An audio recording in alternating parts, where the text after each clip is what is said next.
Hello, friends, and welcome to the June 2nd edition of Weekly Witness, Texas Impact's weekly opportunity for mainstream Texans of faith to learn about public policy issues here in the great state of Texas and have a conversation about how you can engage in the process. My name is Scott Atnip, your host and Texas Impact's Outreach Director, and today's episode is being brought to you by Methodist Healthcare Ministries of South Texas.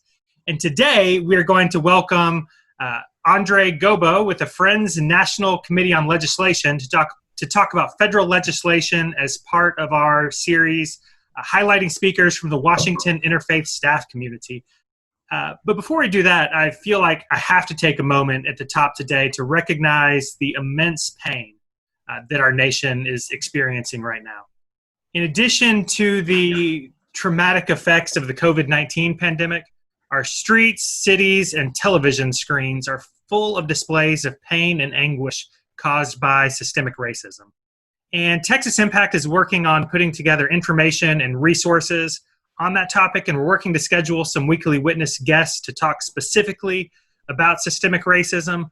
But for today, I just wanted to take a moment to thank the clergy who are preaching prophetic sermons, thank all of you who have been marching, and thank all of you who are working every day to bring about systemic change.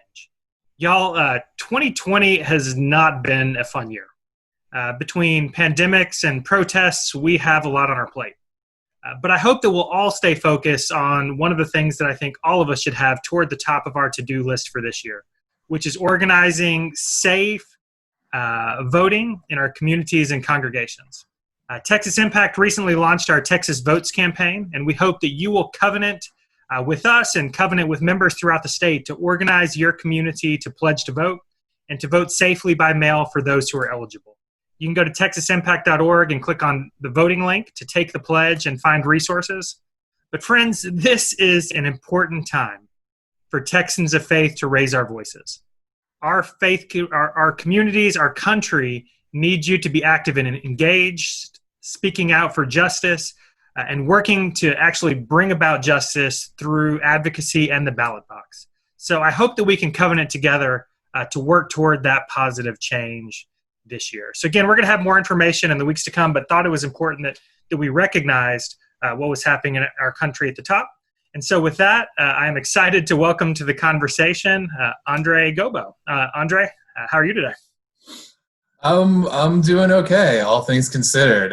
Thank you so much for having me here for this conversation today. I really appreciate getting the opportunity to talk about some of the work that we're doing, all across the spectrum. I appreciate you also taking a moment to recognize all of the unrest that's been happening across our society.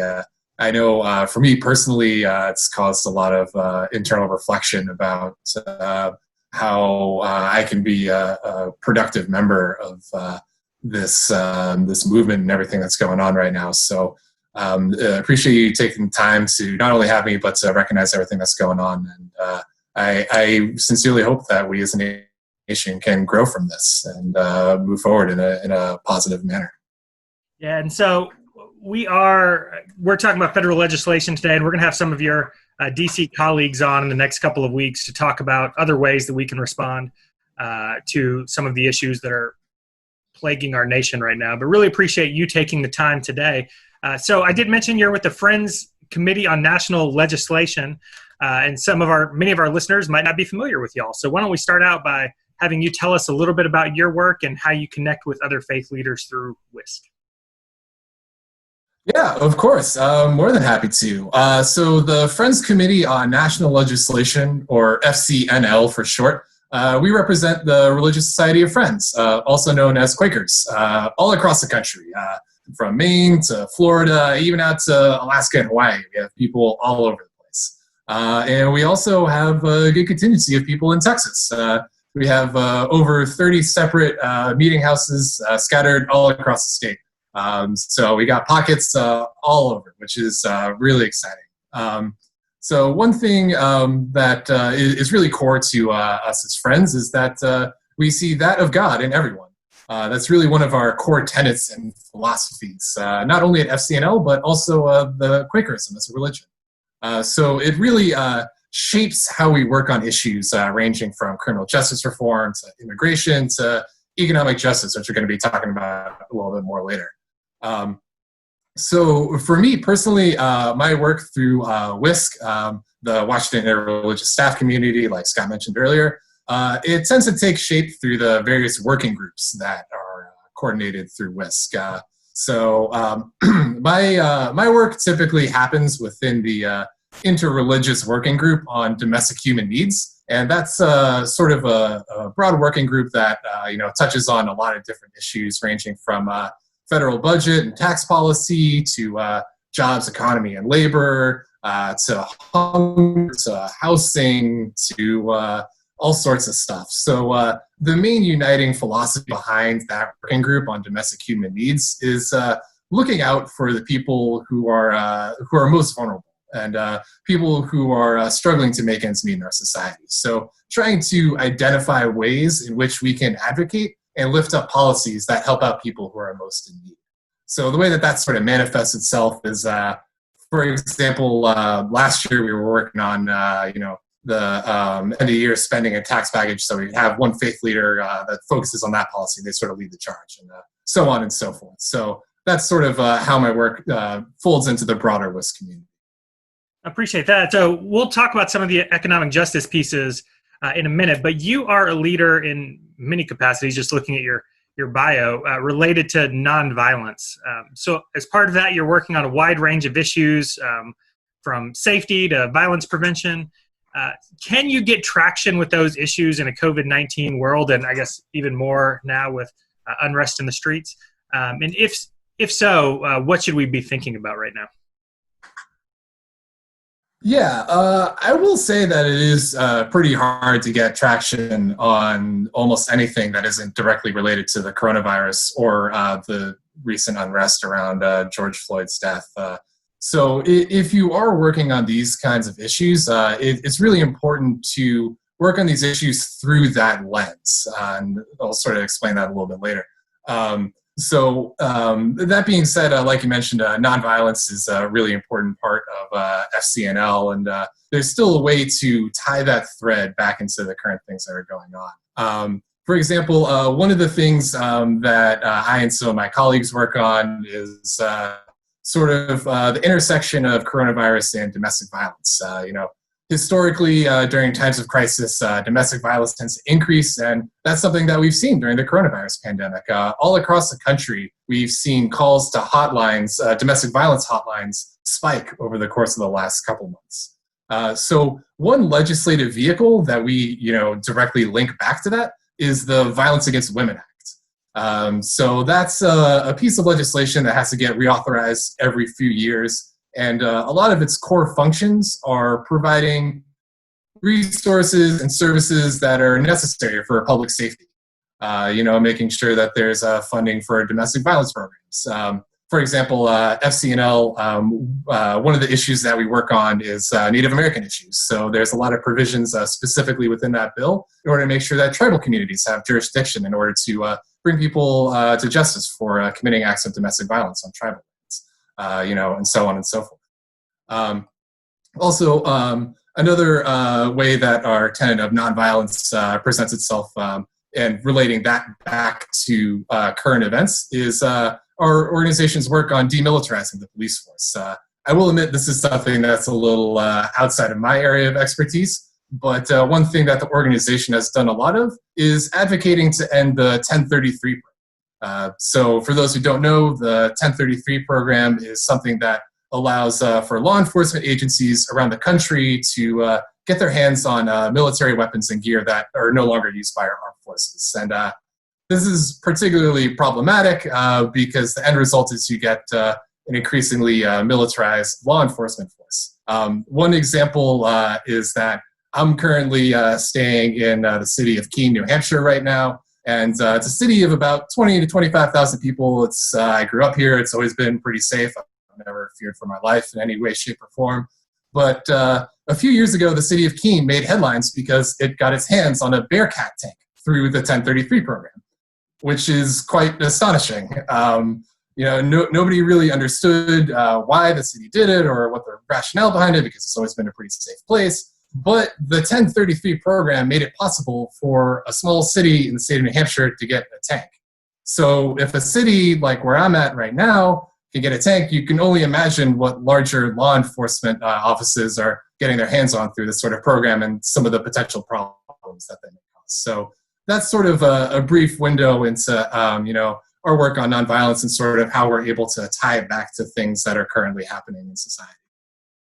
Right, so one thing that for sure is happening in society right now that's getting a lot of attention is our double-digit unemployment rates. And I know a lot of our Texans of faith who are listening are very concerned about economic justice, especially in a world that looks like that. So in our last couple of Weekly Witnesses, we've talked about the HEROES Act, which the House passed.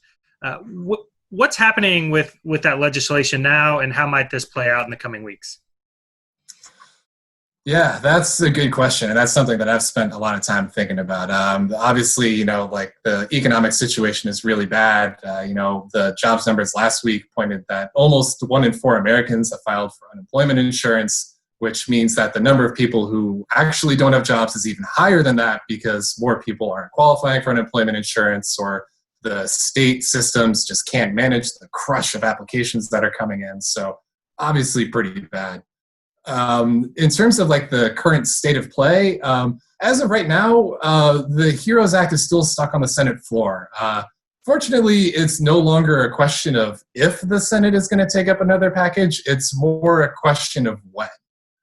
So the longer we wait for another package to come out of the Senate, the longer this economic downturn is going to last. So the Senate has fortunately realized that they are going to have to deal with this eventually. It's just a question of so I think what would be useful to help understand this is to sort of go over some of the sticking points in negotiations, and then sort of talk about what some of the triggers are that would force the Senate to actually take action, like what sort of deadlines are out there. So first, just a couple of the main sticking points. Obviously, there's a lot of them. I'm just going to focus on a couple that I think are really important. One of them is the benefits to SNAP, which is the Supplemental Nutrition Assistance Program. The HEROES Act included a 15% boost to SNAP funding and an increase to minimum monthly benefits. So this would do a lot of good in terms of reducing the spiking rates of food insecurity, especially child hunger, which is really distressing to see that on the rise. But these SNAP boosts would definitely help bring that down and also act as an economic stimulator. However, Senate Republicans are really reluctant to include this in the final package for a whole host of reasons. Another sticking point that's gotten some attention is aid for state and local governments. The HEROES Act included just shy of about $1 trillion in aid to state and local governments. And that aid is really, really necessary in order to cover costs like Medicare, other necessary services. And without this aid from the federal government to help reimburse state and local government costs, you would see tax rates increase, you would see cuts to services and healthcare coverage, and you could also see states laying off workers like firefighters and law enforcement and teachers. So we obviously really don't want to see that happen. So we're definitely advocating for this funding to be included. However, Senator McConnell and a lot of other Senate Republicans are really opposed to this measure for a lot of different reasons, and they don't want to see it. So that's another point of friction that we're seeing that's stopping the HEROES Act from being taken up by the Senate. Like I mentioned, there's also a handful of other things like extending the expanded unemployment insurance benefits, immunity for liability suits against businesses, a payroll tax cut. So there's all sorts of other things that are also adding to this impasse in the Senate. But those are sort of the main sticking points that you probably hear a lot of. So another thing that I wanted to touch on was sort of the trigger points or deadlines that could potentially force the Senate to take action. The first of which is the PPP running out of funds. That's something that we've already seen once. Congress had to go back and pass like an interim bill in order to add more funds. So that's something that we could potentially see happen. We've seen businesses still going back to this, even though the demand has slowed down a bit. The funds are still being used. So if the PPP funds run out, that could be something that forces Congress back to the table and see another bill. Another potential deadline that could happen are state governments. State governments need to balance their budgets, typically by the end of June or by the end of July. If states don't balance their budget, you get those bad situations like I talked about earlier with cutting services, increasing taxes, so on and so forth. So we've already seen the National Governors Association and a handful of other prominent state leaders come out saying that this needs to be included, needs to be done soon. So by the end of a fiscal year, you could see a lot of detrimental effects happening in states, which could also force Congress back. Another potential deadline could be the end of expanded unemployment benefits at the end of July.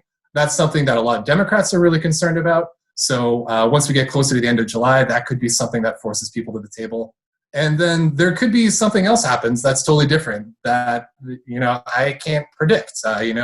Like there's all of the unrest and protests that have been happening across the country. That could potentially lead to legislative action that forces Congress to the table, and some coronavirus stuff gets attached to it.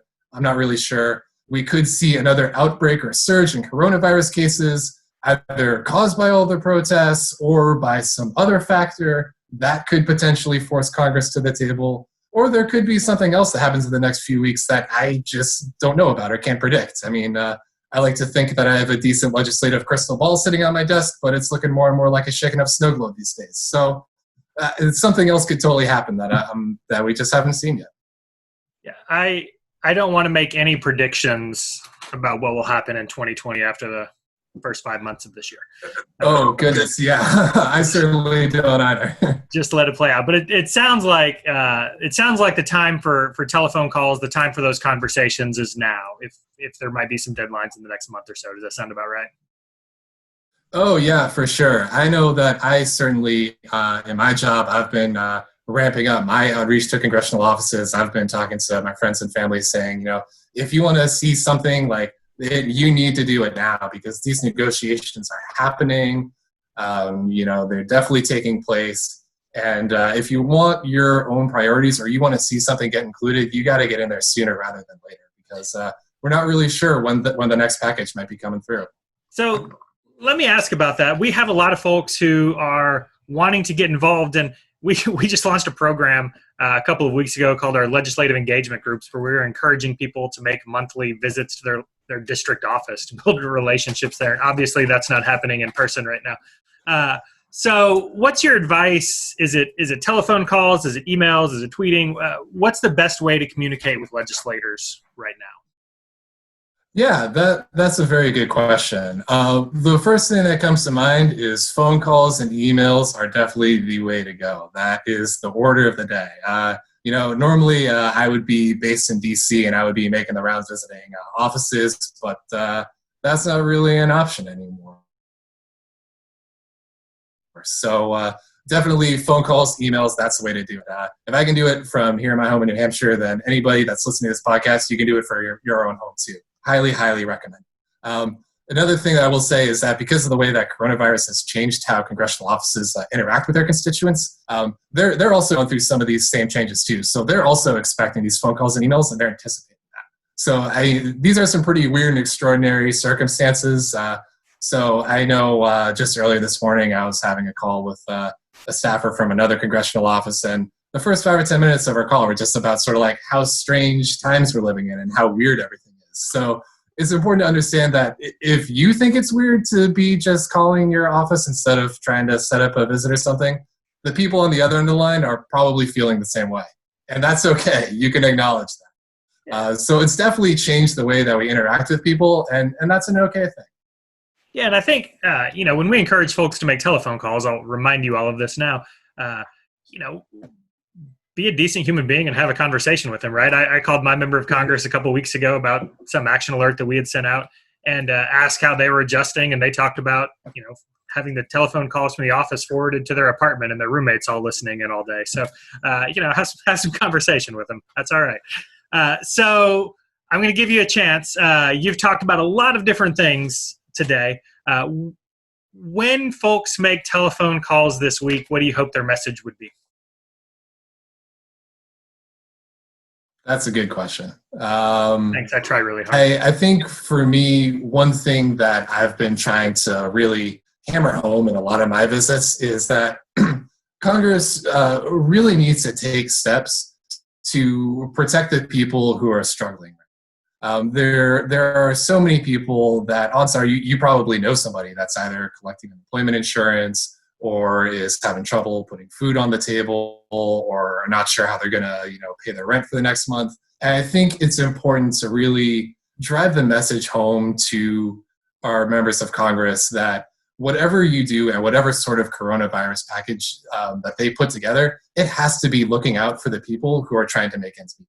That is easily the most important thing. And there's a lot of different ways that, Congress can go about that. I talked about a handful of them earlier with, SNAP benefits at state and local government aid and so on and so forth. But you can pick something that's particularly meaningful for you. But just as long as you really drive home that point that Congress needs to be looking out for the most vulnerable in our society, that is the overall message that I really want to try. All right, so it is a dark place right now. The world just feels very rough at the moment. I wonder if you could tell us something that brings you hope. Yeah, it's definitely, sometimes I feel like it's a little hard to find some hopeful things right now. But one thing that I will say that's been giving me a lot of hope is watching people respond to the coronavirus pandemic on an individual level. When I've been out and about, like grocery shopping or running errands or things like that, I've seen people generally understand the gravity of the situation and taking steps to address that, from, like ensuring social distancing to wearing masks and so on and so forth. And one thing that really gave me a lot of hope was when the initial models were coming out about the infection and death rates, and watching those models get revised down because people by and large took social distancing seriously and they've been wearing a mask and they've been understanding what's going on. That's been something that's been giving me a lot of hope. Despite a lot of the hyper-partisanship, a lot of people are still understanding this and doing what needs to be done to protect the health of themselves and the people that are around. So that's something that's definitely been giving me hope, not only for this immediate situation with the coronavirus pandemic, but also looking towards other potential collective action problems like climate change. Understanding and seeing us as a society banding together to address a problem like this, it definitely makes me feel a little bit better when I'm trying to go to sleep. Well, I find hope in the fact that we have friends like you in DC. That was good working in Friends, right? And so it's always fun to work. You're probably not the first time you've heard that. No. All right. I'm going to give you a chance to let us know any shameless plugs that you might have. How might we be able to follow your work? Yeah, of course. If you want to learn some more about what Friends are doing and what our organization is all about, you can check out our website, fcnl.org. We got all of our links to our social media there, Twitter, Facebook, Instagram. We got some other content that we're putting out on a somewhat regular basis. So we always do our best to inform members of our network, our constituents, what's going on. Also, what's really helpful, considering we spent a lot of time talking about getting in touch with a member of Congress, our organization has a lot of good resources for that too. So you can go to fcnl.org/Congress, and there's all sorts of great options for you to get in touch with your elected officials about whatever issue is most important to you. Well, Andre, thank you so much for the time today. This has been a lot of fun. Yeah, thank you for having me. This is a pleasure. This is the first podcast interview that I've done, and I've had a great time. So I really thank you for having me here on the show, and I appreciate everybody taking the time to listen to the conversation. All right. Well, again, we thank Andre for his time, but more for the work that you're doing each and every day to make the world a better place. Really do appreciate it. And thank you all for tuning in. And remember that we hope that you'll share this content with your friends and congregations so that the movement for justice can continue to grow here in the great state of Texas. And remember that this work is supported by members like you.